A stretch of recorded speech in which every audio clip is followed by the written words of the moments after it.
प्रश्न है कि यदि समीकरण के एक्स माइनस 5y बराबर 2 तथा 6x प्लस 2y बराबर 7 के हल ना हो, कोई हल ना हो। तो देखिए, कोई हल नहीं का सूत्र क्या होता है? कोई हल नहीं का सूत्र होता है यानी समीकरण युग्म का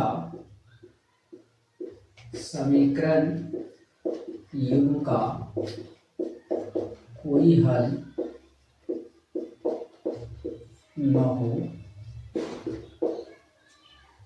इसका सूत्र होता है a1/a2 equal b1/b2 equal not c1/c2। ठीक है, इसी पे आप रखिए, निकल जाएगा के का मान। तो देखिए, ये a1 हुआ, b1 हुआ, c1 हुआ, a2 b2 c2। तो a1 आपका क्या होगा? k हो गया। b1 आपका क्या होगा? -5 हो गया। c1 आपका क्या होगा? 2 हो गया। a2 आपका क्या होगा? 6 हो गया। b2 आपका क्या होगा? 2 हो गया। और c2 आपका हो गया 7।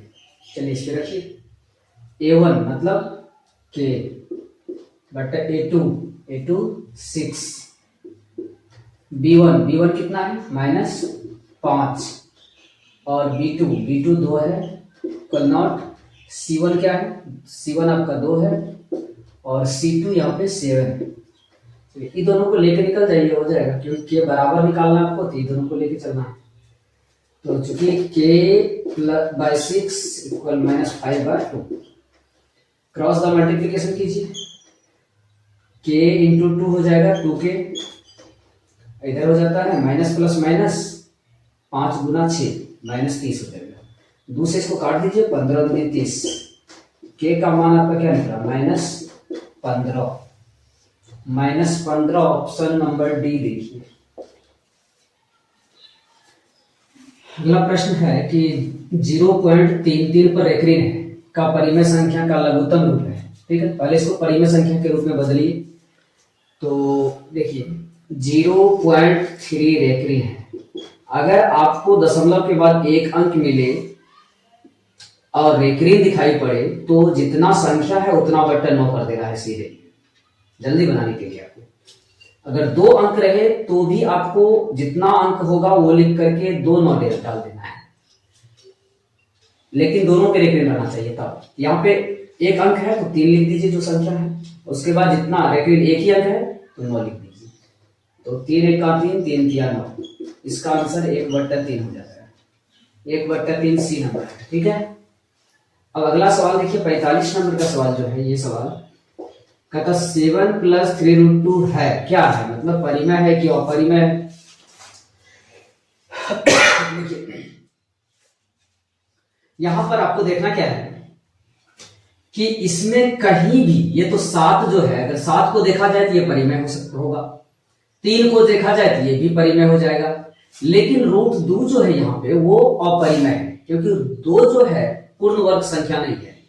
मतलब रूट के अंदर अगर कोई पूर्ण वर्ग संख्या है तो वो परिमेय हो जाएगा, लेकिन पूर्ण वर्ग संख्या क्या? 1 का वर्ग 1 होता है तो वो पूर्ण वर्ग है, 2 का 4 होता है, 4 पूर्ण संख्या है, 4 पूर्ण वर्ग है, 9 पूर्ण वर्ग है, 16 पूर्ण वर्ग है, इस तरह से होना चाहिए। तो अगर रूट के अंदर ये सब संख्या रहेगा तो ये परिमेय हो जाएगा, लेकिन यहाँ पे क्या है? √2 है, तो √2 कोई भी संख्या का पूर्ण वर्ग, यानी ये वर्गमूल पूर्ण वर्गमूल नहीं हो सकता इसका। यदि इसका वर्गमूल जब निकालिएगा आप तो पॉइंट में निकलेगा, और उसके बाद क्या निकलेगा कि अनलिमिटेड हो जाएगा और अंक जो है अलग अलग आते जाएगा, बार बार एक अंक नहीं आएगा। तो इसका मतलब है कि ये अपरिमेय संख्या है। यहाँ पे परिमेय है, यहाँ भी परिमेय है। अपरिमेय के साथ जब भी परिमेय रहे, चाहे अपरिमेय कोई भी परिमेय संख्या रहे, यानी अपरिमेय संख्या के साथ कोई भी परिमेय संख्या रहेगा, चाहे वो जोड़ में रहे, चाहे वो घटा में रहे, चाहे गुना में रहे, भागा में रहे, तो पूरी संख्या वो अपरिमेय ही कहलाएगा। तो √2 अपरिमेय है, बाद बाकी परिमेय है, लेकिन 3 के साथ इसका गुना है, 7 के साथ इसका योगफल है। इसका मतलब ये पूरी संख्या सिर्फ √2 की वजह से अपरिमेय हो जाता है। ये बी नंबर ऑप्शन सही है। ठीक है, अगली सवाल है कि मतलब किसी का घटना, कहता है किसी घटना की प्रायिकता नहीं हो सकती है। तो प्रायिकता आपको जानना चाहिए कि प्रायिकता जो होता है ना, 0 से लेके 1 तक होता है। ना तो 1 से ज्यादा होता है ना तो 0 से कम होता है। तो आप देख लीजिए कहां पे 1 से ज्यादा या 0 से कम दिया है, तो 1 है तो ये तो होगा, 0.1 है ये भी 1 से कम हुआ 0 से ज्यादा हुआ, रूट यहाँ पे माइनस से वर्ग, माइनस जो संख्या होता है वो 0 से कम होता है, इसका मतलब ये किसी की प्रायिकता नहीं हो सकता, तो आपका आंसर यही होगा। बाद बाकी इसकी बात है तो ये दिख रहा है कि ये 0 से ज्यादा है 1 से कम है, तो ऑप्शन सी ही। आइए अगला क्वेश्चन है कि निम्न में कौन अपरिमेय नहीं है या नहीं है की बात करता है। ध्यान दीजिएगा, कभी कभी विद्यार्थी लोग जल्दी में क्या करता है कि यहाँ परिमेय देखता है और समझ जाता है कि परिमेय ढूंढना है, जल्दी में कोई ढूंढ लेता है, यहाँ पर परिमेय नहीं, परिमेय नहीं तो कहने का मतलब अपरिमेय नहीं, अपरिमेय नहीं तो कहने का मतलब परिमेय चाहिए, यहाँ परिमेय ढूंढना है आपको। तो देखिए किसका कौन सी रूट के अंदर जो संख्या है वो पूर्ण वर्ग में है, तो आइए देखिए 10 तो पूर्ण वर्ग नहीं है, इसको तोड़िएगा भी तो 5 और 2 आएगा, 5 2 में किसी का जोड़ा लगेगा नहीं, जोड़ा में निकल जाता है, तो जोड़ा तो है नहीं है, ऐसे ही रहेगा, तो इसका मतलब ये क्या है अपरिमेय है। 24 को तोड़िएगा क्या आएगा, 2 2 2 और 3 आएगा, आएगा 2 का जोड़ा लगता है, बाद बाकी ये जो है रूट के अंदर ही रह जाएगा, इसका मतलब ये भी क्या है अपरिमेय है। 35 को तोड़िएगा तो 5 और 7 आता है, तो कहने का मतलब इसका भी जोड़ा नहीं लगेगा, ये भी ऐसे ही रह जाएगा, तो इसका मतलब ये भी क्या है अपरिमेय है। 121 को तोड़िएगा तो 11 गुना 11 121 होता है, तो इसका मतलब 11 निकल जाएगा रूट के बाहर, इसका मतलब ये पूर्ण वर्ग संख्या है 121, तो बी नंबर ऑप्शन सही है। आपसे पूछ रहा है कि अपरिमेय नहीं है तो परिमेय तो यही होगा। बाद में अगला क्वेश्चन कहता है कि मूल बिंदु से P की इतना की दूरी, मूल बिंदु से, देखिए मूल बिंदु का निर्देशांक क्या होता है 0 0 होता है, और बिंदु P यहां दिया हुआ है, इसका निर्देशांक -x और y है, ठीक है।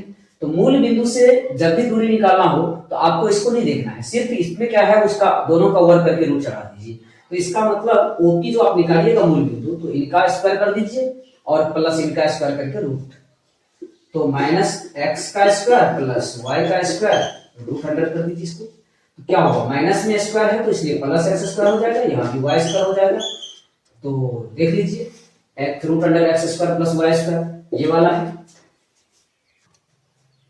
आइए अगला क्वेश्चन देखिए, कहता बिंदु -4 3 की स्थिति किस पाद में, किस पाद में है, तो कितने पाद होते हैं 4 पाद होते हैं, बताए हैं हम, इससे पहले भी हम बता चुके हैं, ये x और ये y ये मूल बिंदु होता है, तो मूल बिंदु से दाएं तरफ प्लस होता है, ये प्लस होगा, बाएं तरफ माइनस होता है x अक्ष में, ऊपर वाला y में प्लस होता है, नीचे वाला y में माइनस हो जाता है। तो आप देखिए ये इस अक्ष से और इस अक्ष से इसमें लिखा जाता है, तो ये भी प्लस ये भी प्लस, इसका मतलब प्लस प्लस इसमें आता है, पहले x लिखा जाता है पहले ये लिखा जाएगा, तो इसका मतलब ये क्या है माइनस, माइनस प्लस इसमें लिखा जाएगा, इसमें ये भी माइनस ये भी माइनस, यानी माइनस माइनस इसमें लिखा जाएगा, इसमें पहले ये तो प्लस उसके बाद ये माइनस, ठीक है। तो यहां पर क्या है कि आपको कुछ नहीं देखना है कि अंक क्या डाला है, उससे कोई मतलब नहीं है, मतलब है कि आप उसका चिन्ह देख लीजिए, देखिए यहाँ क्या है माइनस है, इसके बाद क्या है कुछ नहीं प्लस है, इसका मतलब माइनस प्लस किसमें आता है माइनस प्लस, देखिए माइनस प्लस द्वितीय चतुर्थांश में यानी द्वितीय पाद में आता है, चतुर्थांश और पाद एक ही बात है, तो द्वितीय यहाँ बी नंबर ऑप्शन सही है।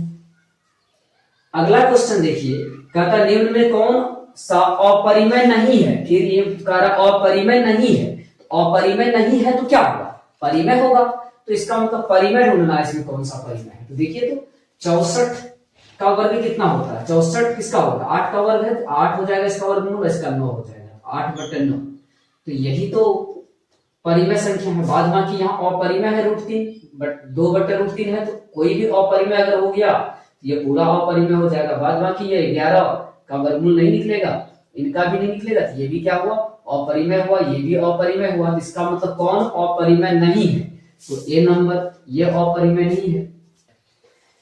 देखिए अगला क्वेश्चन है, ये बढ़िया क्वेश्चन है, x² plus ax minus b के मूल बराबर परंतु विपरीत चिन्ह के हो, देखिए मूल कहता है बराबर है परंतु विपरीत चिन्ह के हैं, तो ये द्विघात समीकरण है, तो द्विघात समीकरण के 2 मूल होते हैं, तो पहला अल्फा होता है, अल्फा को आप अल्फा ही मान लेते हैं, बीटा, बीटा क्या कह रहा है कि मूल बराबर होगा, मतलब वही होगा जो इसमें माने हैं अल्फा, तो अल्फा में अल्फा माने हैं तो बीटा में क्या होगा, बराबर होगा लेकिन विपरीत चिन्ह में होगा, मतलब क्या माइनस अल्फा हो जाएगा। ठीक है, बराबर हुआ विपरीत चिन्ह में हुआ। अब आप सूत्र लगा दीजिए, मूलों का योगफल का सूत्र लगा दीजिए, ए निकालना है तो बी उसी में आएगा। तो यानी अल्फा प्लस बीटा का सूत्र हो जाता है माइनस बी बाय ए। ठीक, अब यहाँ अल्फा आपके पास अल्फा है प्लस बीटा आपके पास माइनस अल्फा है और बराबर माइनस बी बाय ए है। माइनस बी, बी देखिए यहाँ पर ए हुआ एक, बी हुआ कितना, एक्स को हटा के देख लीजिए, सी आपका ये हुआ। तो यहाँ पर क्या है माइनस बी बाय ए, माइनस बी, बी के जगह पर क्या है ए है, तो माइनस ए बट्टर ए, ए का मान कितना है यहाँ पे एक है।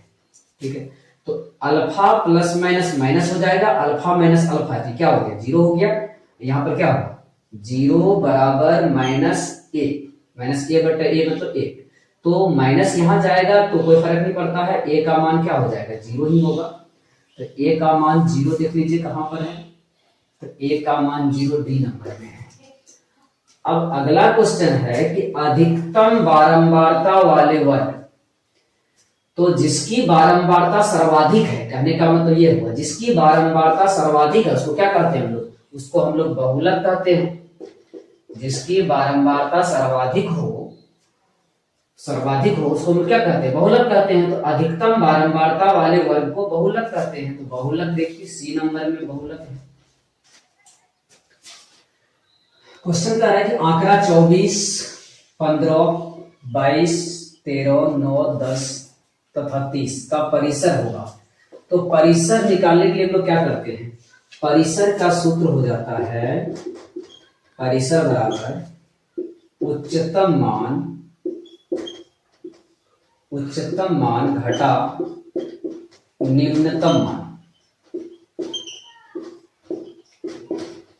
उच्चतम का मतलब सबसे बड़ा मान है। इस आंकड़े में देखिए सबसे बड़ा मान कौन है, तो आपको सबसे बड़ा मान 30 दिखता है तो 30 लिखिए। निम्नतम का मतलब वो सबसे छोटा मान देखिए इसमें कौन है, तो सबसे छोटा मान आपका 9 दिख रहा है, तो घटा दीजिए 9 को, 30 में से 9 घटाइए कितना होता है 21, यही आंसर हो जाएगा। तो बी नंबर ऑप्शन सही है।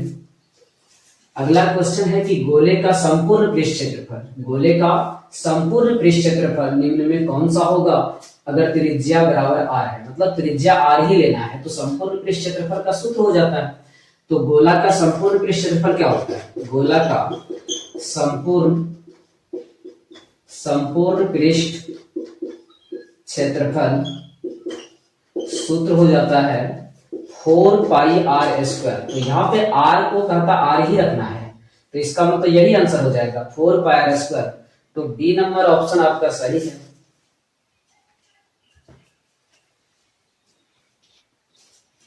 एक अच्छा सवाल है यहाँ पे कि अल्फा, यदि अल्फा बीटा बहुपद x square minus 4x plus 3 के मूल हो, यानी अल्फा बीटा इसका मूल है, तो कहता है कि 3 अल्फा प्लस 3 बीटा का मान कौन सा हो। तो लिखिए अब 3 अल्फा प्लस 3 बीटा।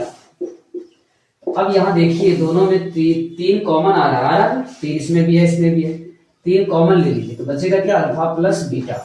ये alpha plus beta 3 into alpha plus beta क्या हो, मूलों का योग होता है। तो मूलों का योग का मतलब क्या होता है, माइनस, मूलों का योग का सूत्र होता है माइनस बी बाय ए, ये सूत्र होता है। तो आप आइए यहाँ 3 इंटू माइनस बी ढूंढिए, माइनस बी, यहाँ पर एक्स स्क्वायर का गुणांक जो है वो ए हुआ, तो ए आपका 1 हो जाता है, एक्स का गुणांक जो भी है वो बी हो जाता है, तो बी आपका क्या हुआ -4 हुआ, सी जो है अचर पद हो जाता है, तो 3 है। तो यहाँ पर क्या हुआ 3 into minus B by, B के जगह पर क्या है -4 है, यहाँ भी माइनस है, तो माइनस 2 बार आ जाएगा, एक माइनस यहाँ बी का और एक माइनस यहाँ सूत्र का, तो -4 आप बट्टा में ए है, तो ए आपका कितना है 1 है, 1 लिख दीजिए। अब आपका कितना हो गया 3 इंटू ये गुना है, 3 गुना माइनस प्लस 4 कितना होगा 4 गुना 3 12 हो जाता है, तो यही 12 आपका आंसर हो जाएगा, ए नंबर ऑप्शन।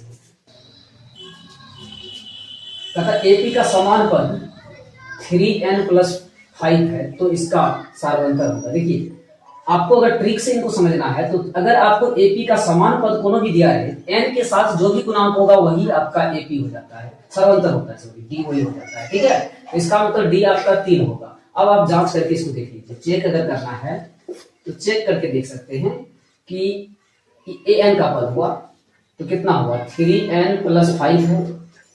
अब आप पहला पद निकाल लीजिए, 3 × n के जगह पर 1 + 5 कितना हुआ 3 + 5 5 के 8। a2 निकाल लीजिए, 3 × 2 + 5 कितना हुआ 3 दूनी 6 + 5 11 हुआ। अब d निकालने के लिए आप क्या करते हैं a2 - a1 करते हैं, तो a2 कितना 11 - 8 कितना निकला 3 निकला। तो हम क्या बताया आपको कि अगर ऐसे समान पद आपको दिया रहे तो n का जो गुणांक होगा ना वही d हो जाता है, सार्वंतर वही हो जाता है। तो निकला नहीं आंसर।